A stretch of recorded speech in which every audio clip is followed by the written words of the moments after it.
Episode 372 na tayo, naabot kami na pangarap mga kapuso.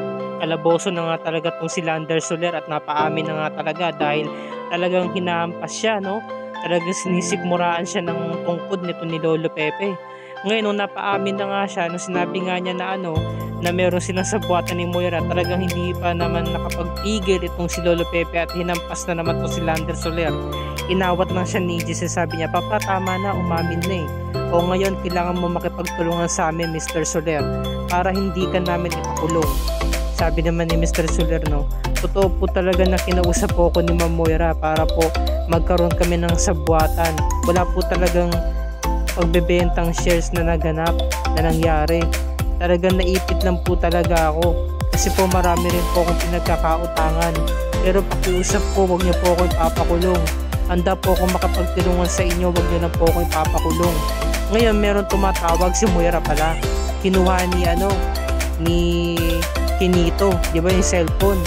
Sabi naman ni Lolo Pepe, kausapin mo. Sabi naman ni Giselle, kunwari, normal ka lang na nakikipag-usap. Huwag mong sabihin na kasama kami. Sabi naman ni Moira, "Mr. Soler, napatawag ka pala kanina. Anong sa atin?" Moira, pasensya na, napindot ko lang. Paano, nandito kasi ako. O paano? Sige, sabi ni Moira, no, basta't kapag may kailangan kang tulong, mag-seek ka lang ng help sa akin, nandito naman ako, okay? Salamat. Ngayon, kinakailangan na talaga makapagtulungan ni Mr. Soler, no, kina Giselle. Samantala, sabi naman ni Rega, napakaganda ng bahay mo, doktora. O bakit ganyan ang mukha mo, parang Biyernes Santo? Sabi naman ni Annalyn, hindi ko na dapat sabihin to pero ewan ko ba, ba't ko to nararamdaman? Ano ba yun? Feeling ko naman kasi parang hindi ako parte ng bahay na to. Hindi ko kasi ramdam. Naku, doktora, pwede ba naman yun? Napakabait kaya sa ni Dr. Carlos. At saka kung pwede lang, wag ka na sana mag-iisip ng mga negative vibes kasi hindi naman talaga dapat pang-isipin yan dahil makapagbigay na niya ng problema sa'yo. Sabi naman ni Annalyn, oo nga, tama. O paano, pasok na tayo sa loob? Sabi, ito namang si RJ, nalaman na nga niyang kasagutan. Sabi naman ni RJ, paano niya siya napaamin? Sabi naman ni Lolo Pepe, nag-hire nga siya ng di ba? Pinaimbestigahan nga niya. At ngayon, natukoy na nga nila ang mga anomalyang pinagagawa nito. At syempre, inalam din nila kung sino pa ba nagmamay-ari ng Apex kasalukuyan. Sabi ng attorney nila, sa ngayon walang ibang nagmamay-ari kundi si RJ Tanyag pa rin dahil napasawalang visa na ang di ba? Yung papeles na hinahawak nga ni Moira, yung special power of attorney. So sa madaling salita, pagmamay-ari pa rin ito ni RJ at pwede nilang kasuhan itong si Moira dahil gusto nga nila makapaghigante. Sabi naman ni RJ, paano si Moira?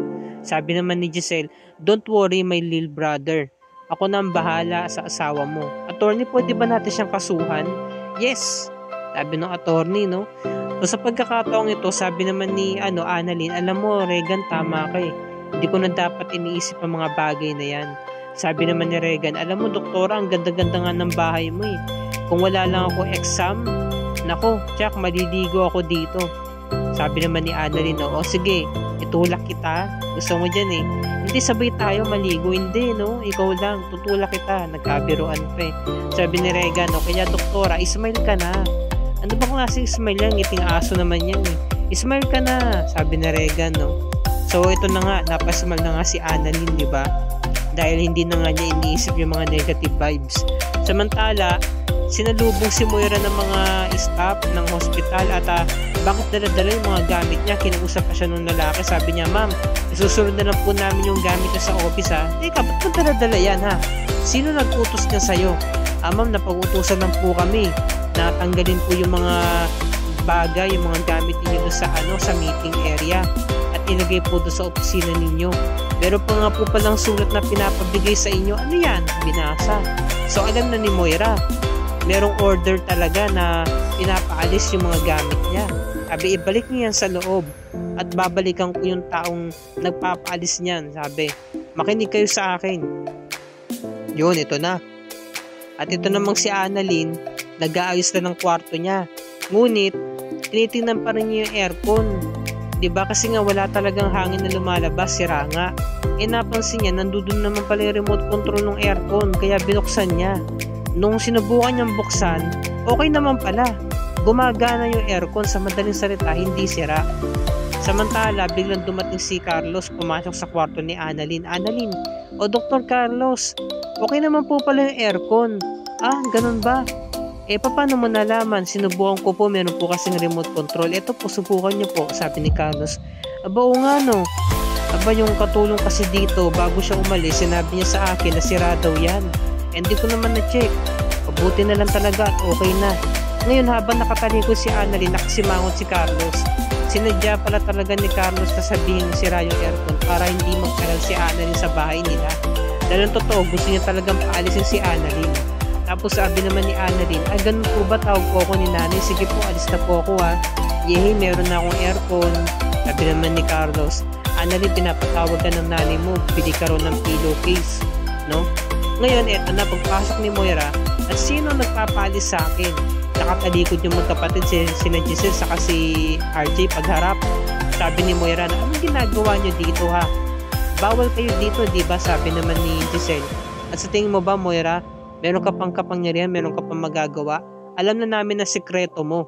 Wala talaga nangyaring bentahan ng shares dito sa Apex. Hindi mo talaga binenta kay Mr. Soler ang shares ni Obeng. Diba? Kaya magsabi ka ng totoo dahil huling-huli ka na. Dahil maski yung tuta mo, nagsalita na sa amin, sabi ni Moira. Ano ba pinagsasabi mo? Tinawag ni Lolo Pepe si Kenito. Pinili yung video. Sabi naman ni Soler, pasensya ka na Moira. Naipit ako sa sitwasyon eh. Pasensya ka na talaga. Nasabi ko na ang katotohanan. Sabi naman ni Moira, paano ko naman paniniwalaan ang mga sinasabi ninyo? Putol yung video. Sabi naman ni Giselle, meron pang kasunod yan. Diba? Pa-suspense muna. Sabi naman ni Moira, hindi totoo mga pinagsasabi ninyo. Sabi naman ni RJ, pwede ba Moira? Huwag ka na magmaang-maangan pa. Alam ko na yung actingan na yan. Alam ko na yung palabas mong yan. Diba? Kaya booking ka na. Sabi naman ni Lolo Pepe, no? Alam mo Moira, kung ako sa'yo, magsabi ka na lang ng totoo. Kailangan mo pa talagang umabot pa sa ganito, yung himas-himasin ka pa. Sabi, no? Sabi naman ni Moira, paano ako maniniwala sa inyo? So, sabi ni Lolo Pepe, Kenito, pinili ulit yung video.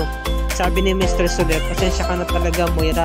Alam na nila ang sekreto mo, yung mga anomalyang pinaggagawa mo, na nagkaroon tayo na sabwatan para kunwari palabas na ibinenta mo sa akin ng shares na asawa mo. At alam din nila mga sekreto ko. Moira, ayoko na madagdagan pa ang kaso ko. Baon na rin ako sa utang. Kaya pakiusap, sana maunawaan mo ko. Ngayon, aalis na si Moira dahil kalaboso siya eh. Hinarang siya ni Kenito at hinawak siya. Bitawan mo ko. Kalagan mo ko, this is a harassment. Magbabayaran nyo to, sabi ni Giselle, no? At ikaw pa talaga may gana magsabi niya sa amin, sabi ni Lolo Pepe, no? Alam mo Moira, kailangan turuan ka talaga ng leksyon eh. Diba?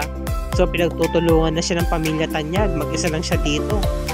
Ayan, no? Sabi naman ni Giselle, we will sue you sa lahat ng mga pinaggagawa mo sa amin. Sa lahat ng mga kawalangyaan mo para matapos na ang kasamaan mo. Kaya maghintay ka. Dahil padadalhan ka na sa pina. Diba? At anytime, pwede ka na makulong. Ngayon, tinungkod ni inampas ng tungkod ni Lolo Pepe sa paa si Moira. Ang sakit noon, napaaray siya eh. Ang lakas ng sigaw eh. Sabi ni Lolo Pepe, nagpasensya na at nadali ko ang paa mo. Akala ko kasi ipis. Iniris yung ipis. Nakakatuwa yung eksenang yan eh. Samantala, nakahain na nga yung pagkain at naganda na nga si Lynette ng pagkain nila, no? Para sa hapunan yata ito.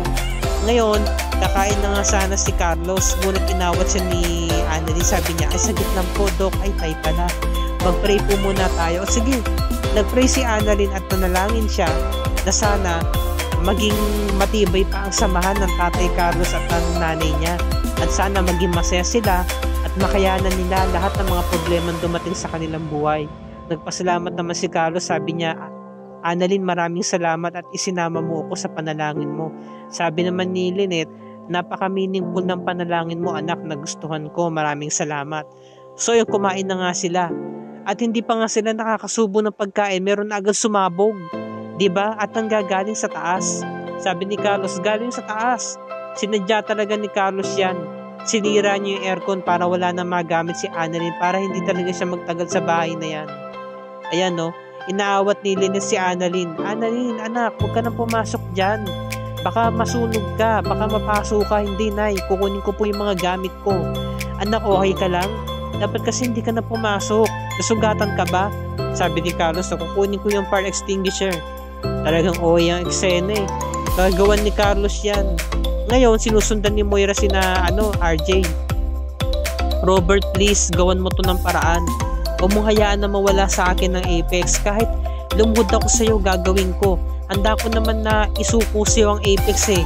Huwag mo na ako ipakulong, sabi naman ni RJ, no. Hindi na kita mapapatawad, Moira, sa lahat ng mga ginawa mo. Sabi naman ni Lolo Pepe, no, kailangan talaga makulong yung babae na yan para hindi na yung makagawa pa ng kasalanan, no? So sabi naman ni Moira, asawa mo ko, Robert. Hindi mo to pwedeng gawin sa akin. Sabi naman ni ni Giselle. So mabait pa pala ako kung nagkataon. Sabi no, talaga Moira, gagawin mo ang lahat para lang hindi ka namin mapakulong. Sige, bibigyan kita ng isang option. Dito ko pa rin magtatrabaho sa Apex in one condition, di ba? So sabi naman ni Moira, sige, pwede kong pagtrabahuhan yan. Kahit staff o kaya kahit admin staff, kahit bumaba ako ng posisyon. At least, maging parte pa rin ako ng hospital. Sabi naman ni Giselle, no, alam mo kuya, halika, lumapit ka dito. Abe, no? Nakakatuwa yung eksenang yun eh. Nagulat si Moira. Magiging pala siya, housekeeping, janitress. Nakakatuwa, sabi ni Moira, no, sayang naman yung contribution ko kung ito lang magiging trabaho ko. Sabi naman ni Giselle, hindi namin kailangan ng contribution mo kahit isa. Tatanggapin mo ba tong job offer na to o makukulong ka? Sabi, no, kailangan mo mamili. Sabi ni Lolo Pepe, no, ba't pa kasi binibigyan ng option yan na makapagtrabaho? Kung ako yan, ipapakulong ko na yan, Giselle. Diba? Sabi naman ni Giselle, no, aba, babait pa pala ako sa pagkakataong ito dahil binibigyan pa kita ng trabaho kesa naman na ipakulong kita. Sabi naman ni Moira, no, sige na, pumapayag na ako. Sabi, no, napasubo na si Moira. Buti nga sa'yo, naging janitress ka na ngayon. Una-una Cinderella, tapos naging Dora, tapos ngayon naman janitress. So tuwang-tuwa silang lahat dahil para hindi makulong si Moira, para hindi siya kasuhan, maninilbihan sa hospital ng mga tanyag, di ba? Kawawa naman. So sabi pa nga ni Giselle, no, pwede ka na mag-start ngayon din, di ba? So pinatawag si Kuya, sabi, Kuya, halika. Binibigay ko na sa'yo yung trabaho mo. Ayaw yata ni Moira eh. Ayan o, di ba? Sige, hintayin mo na lang na padalhan ka na sa Bina para makulong ka.